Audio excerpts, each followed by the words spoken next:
Hey y'all, I'm Billy Don Loper, the Magnolia Outreach Coordinator for the Mississippi Library Commission. And thanks so much for taking a moment to watch this short instructional video on Academic Search Premier, one of the EBSCO databases provided by Magnolia through your local public schools, public libraries, and academic libraries.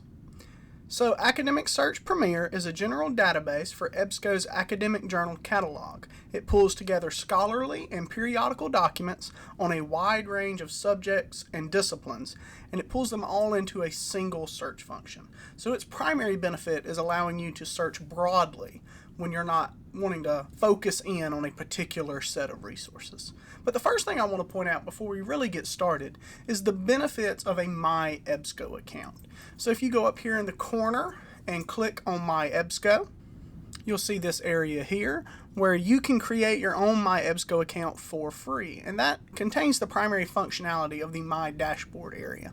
Projects, your saved files, recent activity, those sorts of things. So that allows you easy access to those kinds of things.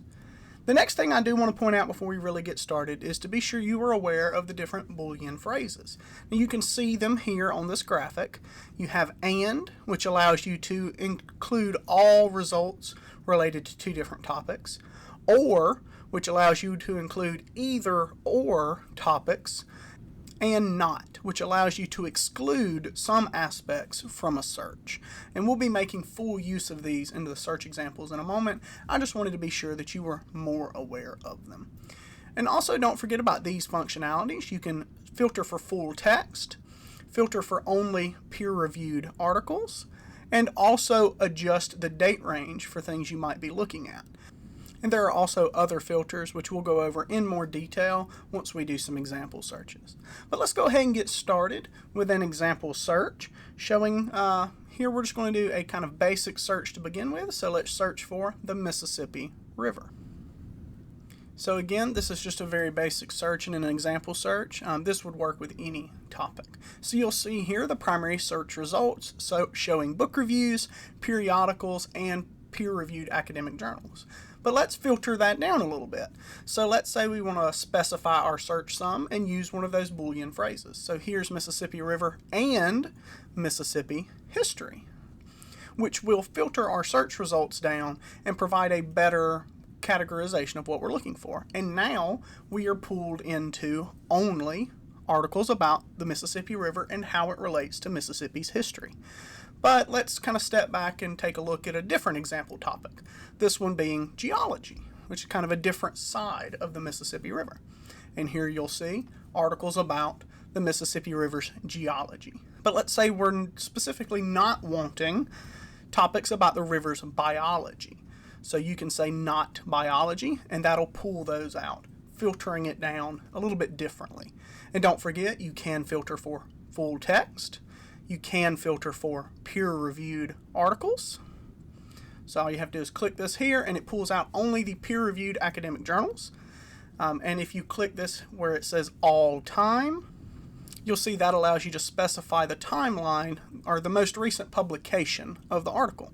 And I filtered it down to 12 months there. But if you click this area that says all filters, it will pull over your filters bar, and you can see there are much more selections here where you can really filter down the exact articles that you're looking for. But let's click into this one and just show you a quick view of the functionality.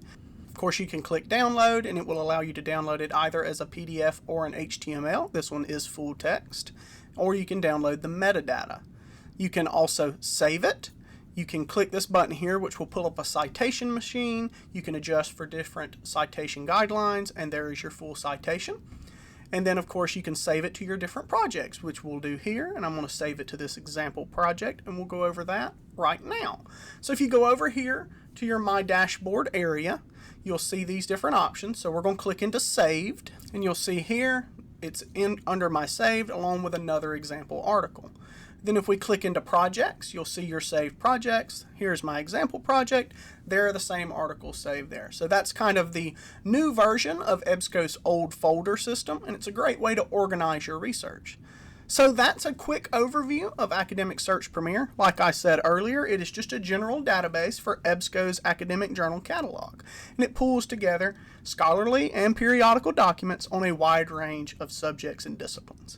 So thanks so much for taking the time to listen to this presentation on Academic Search Premier.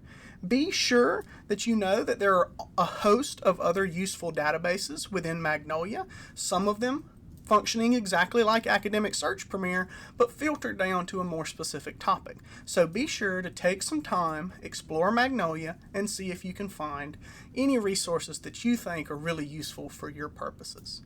And remember, if you have any questions, reach out to the email or the phone number that you see here on screen, and we'd be happy to help you. Thanks so much again. This is Billy Don Loper with the Mississippi Library Commission. Thanks.